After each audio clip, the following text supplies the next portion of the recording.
अभी भी ऐसी बहुत सी जगह हैं जहाँ पर नेटवर्क की सुविधा नहीं है और इस रोड पर जिस पे हम अभी खड़े हैं इस रोड की हालत भी बहुत जर्जर है। आप कह रहे हैं कि काम हुआ है? हमारे विधायक जी ने, अगर आप कहो तो मैं अगर वो किताब अगर आपको दे दूं कि अरबों रुपए का काम इस कपकोट विधानसभा के अंदर हुआ है। 5 साल हो गए डबल इंजन की सरकार को।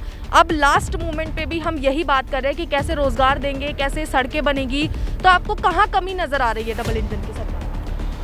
डबल इंजन की सरकार में कोई कमी नहीं है। फिर विकास क्यों नहीं हुआ?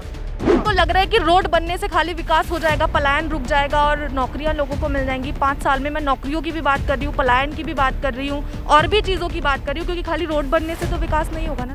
मैं बाकी, क्योंकि 5 साल हो गए डबल इंजन की सरकार, जब सबका साथ सबका विकास की बात हो रही थी, तो अभी 5 सालों में फिर अभी भी कमियां क्यों? मैं पूरे आत्मविश्वास के साथ आपको बता रहा हूँ, जितने सीट आपने सोचे नहीं है उतनी सीटें भारतीय जनता गिन पार्टी तो लेंगे सर, 70 ही विधानसभा है।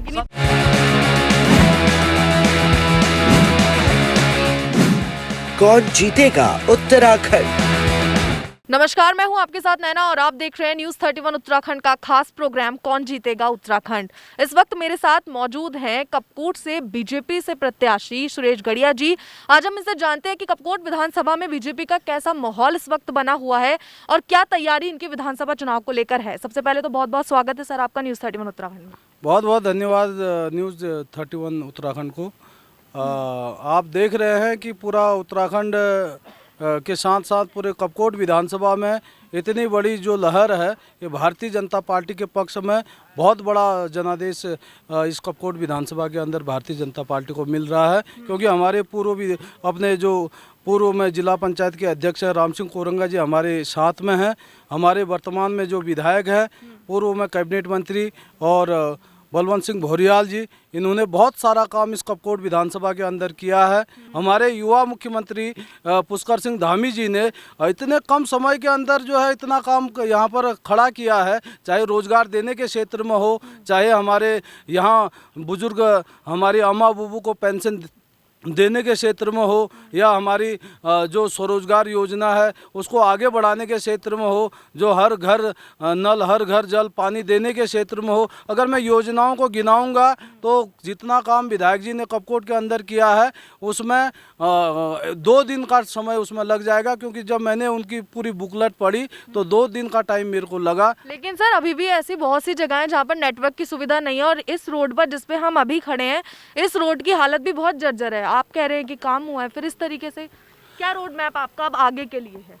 हमारे विधायक जी ने, अगर आप कहो तो मैं अगर वो किताब अगर आपको दे दूं कि अरबों रुपए का काम इस कपकोट विधानसभा के अंदर हुआ है। कपकोट जैसे जो विषम परिस्थितियों वाला, भौगोलिक स्थिति वाला ये विधानसभा है, अगर आप सुबह एक कोने से चलना शुरू करोगे गाड़ी से तो दूसरे दिन सुबह जो है दूसरे कोने तक पहुंच पाओगे। गाड़ी की बात कर रहा हूं। अगर डोर टू डोर अगर आप जाएंगे और ठीक ठाक चलने वाले हैं अगर हर रोज़ 15-20 किलोमीटर, तो आपको 6 महीने कम से कम डोर टू डोर जाने में लगेगा। तो इसलिए नरेंद्र भाई मोदी जी ने और माननीय पुष्कर सिंह धामी जी ने, भारतीय जनता पार्टी के शीर्ष नेतृत्व और उत्तराखंड के शीर्ष नेतृत्व ने और माननीय विधायक जी ने इस बार जो है पूरे उत्तराखंड प्रदेश में सबसे युवा प्रत्याशी के रूप में हमको मौका दिया है। तो इसलिए मैं आपको आश्वस्त करना चाहता हूं चैनल के माध्यम से कि यहाँ के रोजगार के प्रति, यहाँ के शिक्षा और स्वास्थ्य के प्रति हमारे 3 प्रमुख चीज़ें हैं जिसको हम बेहतर करके यहाँ उत्तराखंड में कपकोट विधानसभा को नंबर 1 में लाने की कोशिश करेंगे। तो सर ये तो रही जो वर्तमान विधायक हैं उनके कामों की लिस्ट, लेकिन अब आपने क्या रूट प्लान तैयार किया है? क्योंकि जिस तरीके से सड़कों की हालत है, नेटवर्क नहीं है, बहुत सी जगह में पेयजल की समस्या है, आपका अपना क्या रूट प्लान है? जब आप विधायक बनेंगे तो आप किस तरीके से काम करेंगे? हम सबसे पहले हर गांव को आत्मनिर्भर गांव बनाने का संकल्प हमने लिया है और नेटवर्क आज के डेट में बहुत ज़रूरी है। जैसे हम कोई भी डिमांड को पूरा करना है तो बिना नेट का आप कुछ भी नहीं कर सकते हैं। आजकल ऑनलाइन का ज़माना है, चाहे पढ़ाई हो, चाहे सामान की खरीदारी हो, पैसे का ट्रांजैक्शन हो, हर चीज़ के लिए जो है नेट बहुत ज़रूरी है। तो इसलिए वो जीवन का एक बड़ा आधार हो गया है। तो हमारे विधायक जी ने और हमने स्वयं भी और हमारे जो महामहिम गवर्नर हैं महाराष्ट्र के माननीय भगत सिंह कोश्यारी जी ने यहाँ पर 19 टावर जो है सैंक्शन उद्घाटन किए हैं और बहुत जल्दी उन टावरों में काम शुरू होने वाला है और बहुत जल्दी जो है वो टावर काम भी करेंगे। और सारे जितने शीर्ष नेतृत्व है हमको सबका बर्दाश्त प्राप्त है, तो इसलिए हमको काम करने में कोई ऐसी दिक्कत होगी नहीं, क्योंकि मैं पिछले 15-16 सालों से जो है शासन प्रशासन का सारा काम देखा हुआ है। तो इसलिए कपकोट की जनता के लिए, कपकोट के युवाओं के लिए, कपकोट की मातृशक्ति के लिए जो भी कष्ट उनके दिल में है उस कष्ट को कम करने के लिए ही मैंने ये कोशिश की है। तो सर, युवाओं में आपका काफ़ी क्रेज़ माना जाता है, तो मैं जान लेती हूँ कि युवाओं को अब यहाँ पर कैसे आप रोज़गार प्रोवाइड करवाएंगे? हम युवाओं को यहाँ पर पर्यटन को लाके रोज़गार देने का काम करेंगे। यहाँ पर छोटे छोटे जो हमारे खेत हैं उन खेतों में हम ऑर्गेनिक खेती कर साग सब्जी उगाकर उसका काम कराएंगे। और जो हमारे यहाँ का जो ट्रेडिशनल काम पहले से चलता आया है उस काम को भी हम आगे बढ़ाकर उसमें रोज़गार पैदा करने का काम करेंगे। हमारे यहाँ बहुत फॉरेस्ट का एरिया है, हमारे यहाँ बहुत पानी वाला ज़मीन है, बहुत सारी जड़ी बूटियाँ हम यहाँ उगा सकते हैं, बहुत सारी चीज़ें जो बहुत महंगी महंगी बिकती हैं वैसे वो छोटे छोटे चीज़ों का उत्पादन हम यहाँ करके आगे बढ़ा सकते हैं। आपने कुछ ही दिन पहले आपने देखा होगा, मैं पिछले 3 साल से एक उसमें रिसर्च कर रहा हूँ कि आत्मनिर्भर गांव में, तो बहुत सारे लोगों ने वो काम किया भी है। मेरे जगथाना जिस जगह से मैं आता हूँ, कन्याली कोट जगथाना एक ऐसा जगह है जहाँ पर अगर आप देखना चाहेंगे तो दीवान सिंह दानू करके जो उन्होंने मछली पालन, ट्राउट का जो पालन किया है वो बहुत बड़े स्केल में जो है इस बार हमने उसको और भी आगे बढ़ाया है।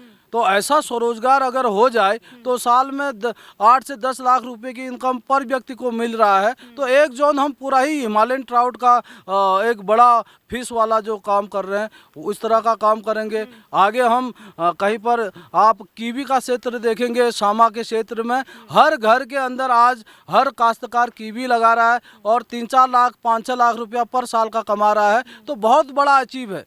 अगर हम दिल्ली बॉम्बे जाते हैं, क्योंकि मैं पूरे देश का भ्रमण कर चुका हूँ, विदेशों में भी मैं जा चुका हूँ, पर लेकिन जो सुकून अपने गांव में आके अपनी माटी में आके मिलता है, क्योंकि यहाँ के जो जल जंगल ज़मीन है वो इतना साफ़ सुथरा है। यहाँ पर ऑक्सीजन भी आप देखेंगे तो बहुत साफ़ सुथरी है। हमारे हिमालय देखेंगे तो जितने सुंदर हिमालय हैं उतने ही सुंदर हमारे यहाँ के युवा भी है, हमारी मातृशक्ति भी है। सिर्फ उनको डायरेक्शन देने की ज़रूरत है, वो डायरेक्शन हम देने का काम करें। सर, 5 साल हो गए डबल इंजन की सरकार को, अब लास्ट मोमेंट पे भी हम यही बात कर रहे हैं कि कैसे रोजगार देंगे, कैसे सड़कें बनेगी, तो आपको कहाँ कमी नजर आ रही है डबल इंजन की सरकार में? डबल इंजन की सरकार में कोई कमी नहीं है। तो फिर विकास क्यों नहीं हुआ अभी तक?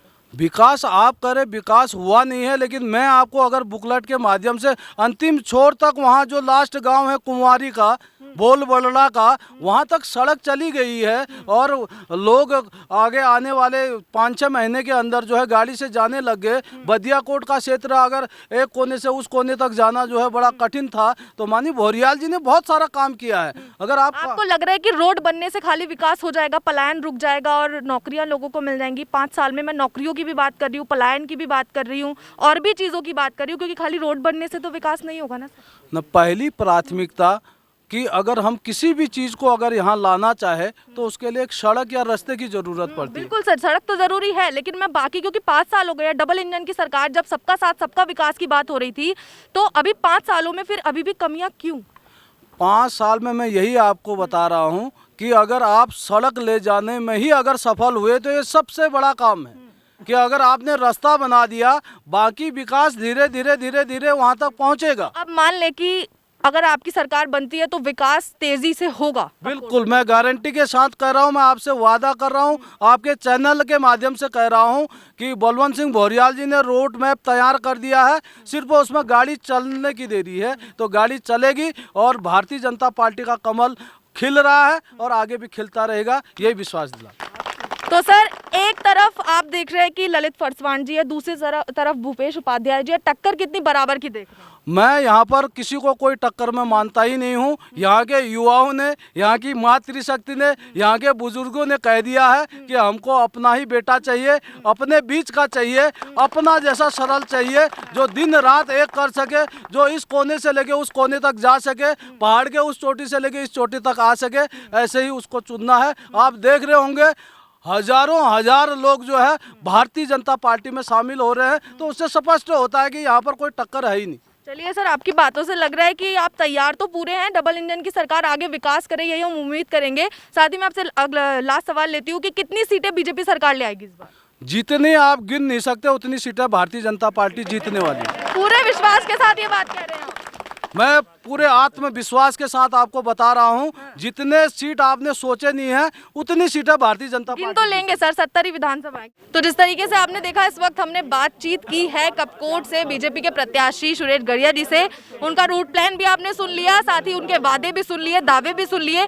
अब देखना तो ये होगा कि आने वाले समय में किनकी सरकार बनती है, लेकिन फिलहाल ऐसे ही राजनीतिक मुद्दों को देखने के लिए आप बने रहिए न्यूज़ 31 उत्तराखंड के साथ। नमस्कार।